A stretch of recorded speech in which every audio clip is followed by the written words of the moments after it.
नमस्कार दोस्तों, स्वागत है पीडब्ल्यू ओनली आईएएस में। एक जो न्यूज फिर चर्चा में वापस आ गई कि मिडिल ईस्ट जो एक ऑलरेडी वॉलेटाइल नेशन एरिया है, यहां पे अब कुछ पावर्स का आपस में फिर से टसल शुरू हो गया। ये टसल कोई आज का नहीं है, इस एरिया में ये एरिया बर्न होता ही रहा है कई सालों से। अब मिडिल ईस्ट में इस बार क्या हुआ है कि अब पाकिस्तान ने रिटेलिएट किया है, जो हमने कल की न्यूज में कवर किया था कि ईरान ने अटैक किया पाकिस्तान की सॉइल पे। तो पाकिस्तान का रिस्पांस था कि देखो बहुत ही ग्रेव कॉन्सिक्वेंस हो सकते हैं। अब इन सबको आज आज पूरी बात समझते हैं, पढ़ते हैं। उसके पहले हमारी उड़ान मैगजीन, इसके बारे में आपको पता होगा, जिनको नहीं पता है तो ये हमारे स्टैटिक कोर्स को खत्म कराने का बहुत अच्छा माध्यम है। इसमें आप सब कुछ कवर कर सकते हो, जितने आपके सब्जेक्ट्स इस बार प्रीलिम्स में आने हैं। मुश्किल से मुश्किल 4 महीने बचे हैं एंड दीज एग्जेम्पलरी इंपॉर्टेंट ये जो हैंडआउट्स हैं, मैगजीन है, ये आप फ्री में अवेल कर सकते हो। वेबसाइट पे जाइए, सारे आपको यहाँ पे जो मैगजीन्स के फीचर हैं ये आपके काम आने वाले हैं। अब चलते हैं अपने टॉपिक पे। क्या हुआ? पाकिस्तान ने आज किया रिटेलिएट और किया है ईरान की सॉइल पे, ईरान की टेरिटोरियल सॉवरेंटी पे आज अटैक किया है पाकिस्तान ने। क्योंकि वो कल ही उन्होंने कहा था कि हम इसके ग्रेव कॉन्सिक्वेंस हो सकते हैं। हम इस बात का बहुत कड़ी निंदा करते हैं कि हमारी देखो सॉइल पे आपने आके जो है अटैक करके चले गए। आज पाकिस्तान ने एक ऑपरेशन किया जिसका उन्होंने नाम रखा है ऑपरेशन मर्गबर सरमाचार। अब मर्गबर क्या है? ये एक फारसी वर्ड है, फारसी वर्ड, ताकि ईरान के लोग समझ सकें। अब फारसी में इन 2 शब्दों के मतलब होते हैं डेथ टू, मतलब कुल मिला के अगर हमारी लैंग्वेज समझे तो मुर्दाबाद, तो डेथ टू। अब ईरान में कई बार हमने देखा था कि जो ईरानियन थे वो जब प्रोटेस्ट करते थे तो वो कहते थे मर्गबर ये मर्गबर वो, तो यानी कि डेथ टू समथिंग समथिंग जो भी। तो ये फारसी वर्ड है जिसका पहला मतलब ये निकला है। जो सरमाचार है ये बलोची वर्ड है। पाकिस्तान ने बहुत स्ट्रेटेजिकली इस मिशन का नाम रखा है ताकि दोनों जो लैंग्वेजेस हैं, ताकि दोनों जो एथनिसिटी हैं वो इनके ऑपरेशन को समझ सके क्या हो रहा है। अब सरमाचार एक बलोची वर्ड है जिसका मतलब होता है कि फाइटर्स, जो ऐसे ग्रुप्स हैं, जो रिबेल ग्रुप्स हैं, उनके लिए फाइटर, सेपरेटिस्ट, ये लोग, ठीक है। इन्होंने इस ऑपरेशन का नाम रखते हुए उस ऑपरेशन को अंजाम दिया और ईरान की टेरिटोरियल जो इनका देश है, जो ईरान में घुस के, ये ईरान की इतनी बड़ी बाउंड्री है। अब ईरान का जो हमें पता है कि जो साउथ वेस्टर्न बॉर्डर है, ये वाला साउथ ईस्टर्न बॉर्डर, अब इस रीजन में ईरान के इस रीजन में यहां पे अटैक हुआ है। अब इसको इस रीजन की हमें कैपिटल पता है, जाहेदान, और यहां पे भी अब अटैक हुए हैं। अब इसके आगे बहुत कुछ हो सकता है। डिप्लोमेसी तो अब एक तरफ चली रही है, उसको भी समझते हैं पूरी चीजों को। तो हमने देखा कि ये ईरान पे जो अटैक हुआ है, ये ईरान इराक के 1988 वाला जो वॉर था उसके बाद आज पहली बार है कि फर्स्ट टाइम कि ईरान की टेरिटोरियल इंटेग्रिटी को किसी ने वायलेट किया है, ईरान की एयर स्पेस को किसी ने वायलेट किया है 1988 के बाद से अब तक। जिस वॉर के हमने सब तरफ सारे अंजाम देखे, ब्रिटानिका साइट पे, विकिपीडिया पे, हर जगह हम देखते थे कि इस वॉर के बाद कितना कड़वा बिटर ट्रूस हुआ था दोनों देशों के बीच में, ईरान और इराक के। अब जाके ईरान ने वापस इराक पे हमला किया है, जो हमने कल देखे थे, इदरिस और जो दूसरी सिटी में जहां पे यूएस के बेसिस भी हैं। तो एक बहुत बिटर ट्रूस, बहुत ही खट्टे स्वाद के साथ, बहुत ही कड़वे स्वाद के साथ ये इनका वॉर खत्म हुआ था। दोनों तरफ मिला के 5 लाख से ज्यादा लोगों की डेथ हुई थी इसमें। ये बाद में कैजुअलिटी का जब टोटल काउंट होता है तब समझ में आया था। तो अब ये ट्रूस तो हो गया था, उसके बाद ईरान और इराक के बीच में कभी ऐसा कुछ हुआ नहीं जो इतना ज्यादा वॉलेटाइल हो और ईरान के स्पेस में किसी ने आके हमला किया हो। ये आज हुआ है। अब इसके बाद पाकिस्तान ने अटैक कर दिया। आज पाकिस्तान की जो फॉरेन मिनिस्टर हैं, तो इन्होंने बोला, फॉरेन मिनिस्टर जो इनका विदेश मंत्रालय है, ये मैम है जिनका नाम है मुमताज बलोच। अब इन्होंने बताया है कि देखो पाकिस्तान अपनी सॉवरेंटी का खुद ख्याल कर सकता है। पाकिस्तान अपने आप में सक्षम है, काबिल है कि अपने दुश्मनों को मुंह तोड़ जवाब दे सके। अब ये इनका मैम का कहना था कि हमने जो किया है उसकी जिम्मेदारी हम नहीं लेते, क्योंकि ये आपकी गलती थी कि आपने हमारे यहाँ क्यों आके पहले ये जो सीज फायर तोड़ा, ऐसा क्यों किया आपने। तो ये इनके पाक फाइनेंस मिनिस्ट्री का, फॉरेन मिनिस्ट्री का ये बयान आया। ठीक है, ये समझ में आ गया। क्या इंडिया का इसमें कोई पॉइंट आया?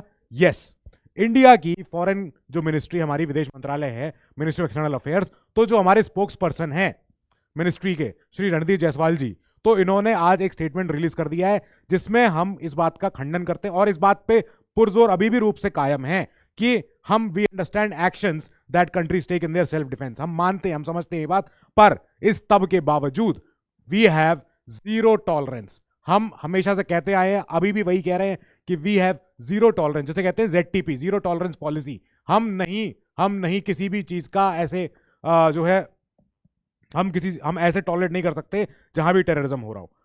हम पूरी तौर से नकारते हैं, पूरी तौर से हम इस चीज को ठहराते हैं कि ये गलत है, कि टेररिज्म नहीं होना चाहिए था। ठीक है, अब हमें तो पता है कि पाकिस्तान में जो जैश अल अदल जो ये जो टेरर आउटफिट था, ईरान ने उसके ऊपर अटैक किया था, ऐसा ईरान ने कहा था।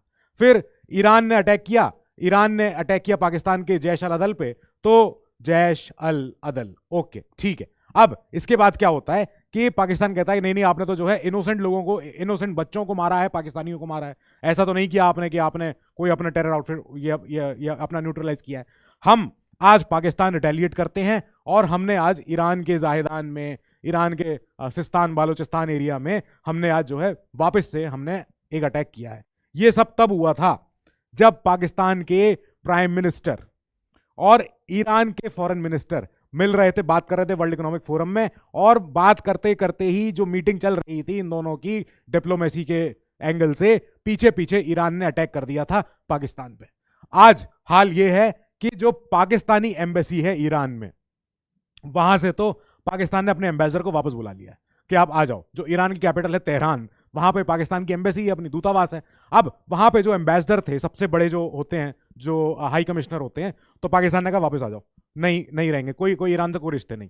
उधर ईरान ने क्या बोला कि जो आपके सेकंड जो भी एम्बेसडर हों, जिनको हम बोलते हैं चार्ज डे अफेयर्स, तो ये एक फ्रेंच वर्ड है, इसका मतलब होता है जिसको हम एक्टिंग कमांड देके गए हैं, चार्ज डे अफेयर्स, ठीक है। तो अब जो सेकंड हाईएस्ट ऑफिसर होगा एम्बेसी में, एम्बेसडर के बाद, तेहरान ने उनको बुलाया है कि आप आओ जरा तेहरान के हमारे कैपिटल में और अपनी एम्बेसी से निकल के और इसका जवाब दो जो आज क्या हुआ है, पाकिस्तान ने हमारे यहाँ ये मर्ग बर समाचार क्या किया है, ये इसका आप जवाब दीजिए।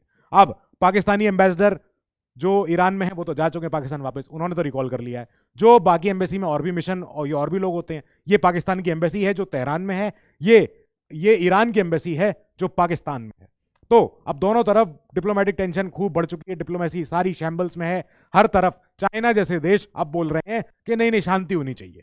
ये सब बातें जो हैं आपस में बैठ के सोच विचार के सारे ख्याल यहीं के खत्म कर देने चाहिए, कोई लड़ाई झगड़ा नहीं होना चाहिए। हम चलते हैं एक मुद्दे पे कि क्या मतलब ये इससे क्या हो क्या रहा है। ऐसा है कि पाकिस्तान एक न्यूक्लियर पावर्ड कंट्री है, ये तो हमें पता ही है, ये एक प्रॉब्लम है। आसपास जितने भी पीस लविंग कंट्रीज हैं, आसपास जितने भी ऐसे कंट्रीज हैं जो स्टेबिलिटी चाहते हैं, उनके लिए ऐसे नेशन के पास पहली बात तो न्यूक्लियर बम होना ही एक बहुत बड़ा क्वेश्चन है कि जो स्टेट स्टेबल नहीं है, जहां की इकोनॉमी, जहां की पॉलिटी, जहां का जो है स्टेबिलिटी बहुत ज्यादा दलदल में है, तो उस स्टेट के पास ऐसे हथियार हैं जो वर्ल्ड को खत्म कर सकते हैं, जो कि बहुत बड़े हिस्से को तबाह कर सकते हैं। This is not correct. दूसरी तरफ ईरान ने, जब हमने देखा कि ईरान ने इराक पे भी, सीरिया पे भी अटैक कर दिया, तो इससे हो क्या रहा है एक्चुअली में? क्या है कि मिडिल ईस्ट में इस समय एक पावर वैक्यूम क्रिएट चाहता है ईरान, और पावर वैक्यूम अगर हो जाए तो ईरान अपना दबदबा बना सकता है, अपनी हेजेमनी साबित कर सकता है। हेजेमनी होता है कि बस मेरी ही एक छत्र छाया, मैं ही बस एक पावर बनूं। तो ईरान, क्योंकि देखो एरिया में भी बहुत लार्ज है मिडिल ईस्ट में, और ईरान के आसपास जितने भी और कंट्रीज हैं वो या तो सुन्नी है, वो या तो सुन्नी मेजोरिटी है। ईरान अकेला है जो ये दमखम रखता है कि अपना ऑयल के साथ, अपने सारे टूरिज्म के साथ और अपने जैसे कहते हैं कि अपनी सॉफ्ट पावर के साथ वो आगे बढ़ सकता है। ठीक है, अब ईरान का ये वही सारा कारनामा है जिसको हम कहते हैं कि बलोची रीजन में जो हुआ है, ये पूरा बलोच रीजन है। हमने इसको कल भी स्टडी किया था कि पाकिस्तान का सबसे बड़ा प्रांत है ये अपना बलोची, और ईरान का भी सेकंड लार्जेस्ट प्रांत है बलोची रीजन। यहां दोनों तरफ एक आर्मी काम करती है जिसका नाम है BLA,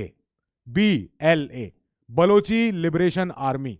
ये बलोचिस्तान को आजाद करवाना चाहती है, बलोच प्रोविंस को, बलोच कंट्री को सेपरेटिज्म की भावना रखती है कि ना हम ईरान के साथ हैं ना हम इनके साथ हैं, हमें रहने दो, हमें जीने दो। अब दोनों ही देशों को ये लगता है कि अरे ऐसे कैसे, ये तो अब पाकिस्तान ने तो परेशान किया ही है शुरू से बलोचियों को, और ये तो जग जाहिर है कि पाकिस्तान ने क्या क्या टेरेनी नहीं करी है यहाँ पे बलोची एरिया में।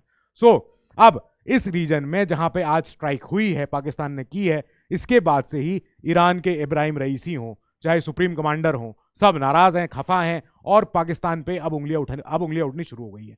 यूएस कह रहे हैं कि नहीं हमको, एंटोनी ब्लिंकन जी कि नहीं हमको जाके सॉल्व कराना पड़ेगा, हम मैटर को शांत कराएंगे, सब कराएंगे।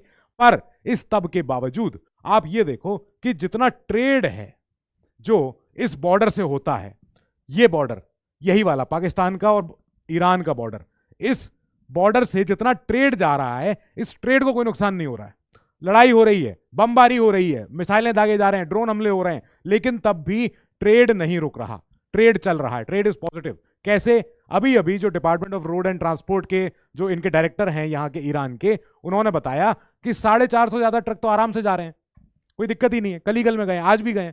तो यानी कि ट्रेड पे जब तक इफेक्ट ना पड़े, जब तक इकोनॉमी में जब तक धक्का ना लगे, तब तक तो इनकी बमबारी जो है चलती रहे, कोई दिक्कत नहीं है। पर जहां पे ट्रेड रुक जाता है, जहां पे जो ये पाकिस्तान का एक क्रॉसिंग है जिसको ये लोग कहते हैं कि रिमादान, ये रीजन है जहां से क्रॉसिंग होती है, जहां से ट्रक्स आते हैं, निकल के आते हैं और पाकिस्तान से ईरान में जाते हैं, ईरान से पाकिस्तान में आते हैं। कई ऐसी जगह है, जाहिदान है, तो इन जगहों पे जहां पे क्रॉसिंग है, जहां से लोग जाते हैं निकल के, यहां पे कोई ट्रेड में भी रोकथाम नहीं हुई है, लोग बाग आ जा रहे हैं, घूमने भी जा रहे हैं, टूरिज्म भी हो रहा है, सब कुछ हो रहा है। सो ये सब हो रहा है। रईसी साहब अब कहते हैं कि हम जो है अपने बॉर्डर पे अब बढ़ा रहे हैं अपनी मिलिट्री एक्सरसाइज, हम अपनी मिसाइल्स को तैनात करेंगे, हम अपनी बैलिस्टिक मिसाइल्स को वहां पे खड़ा कर देंगे बॉर्डर पे, और ज्यादा यहां पे जैसे कहते हैं टेंशन को एस्केलेट करने वाली बात है। तो एस्केलेट हो रही हैं चीजें। इस बीच में हमें एज यूपीएससी एस्पिरेंट हमें अब ईरान की ज्योग्राफी, मिडिल ईस्ट में होने वाली सारी जितनी एक्टिविटीज है उस पर निगाह रखनी पड़ेगी। ईरान की, खासकर ईरान की टेरिटोरियल सॉवरेंटी पे, ईरान का कहाँ एक्सक्लूसिव इकोनॉमिक जोन है, सब कुछ है, अब हमें ध्यान रखना पड़ेगा। सो विद दिस हम इस न्यूज को अभी यहाँ पे पॉज करते हैं थोड़ा, और इस न्यूज पे हम आगे चलेंगे जब इसमें और आगे डेवलपमेंट होगा और ये ऑपरेशन मर्ग बर सरमाचार जैसे जैसे आगे बढ़ता है, जैसे जैसे ये रुकता है, हम इसको टेकअप करेंगे। So till then you keep studying, stay safe, good luck.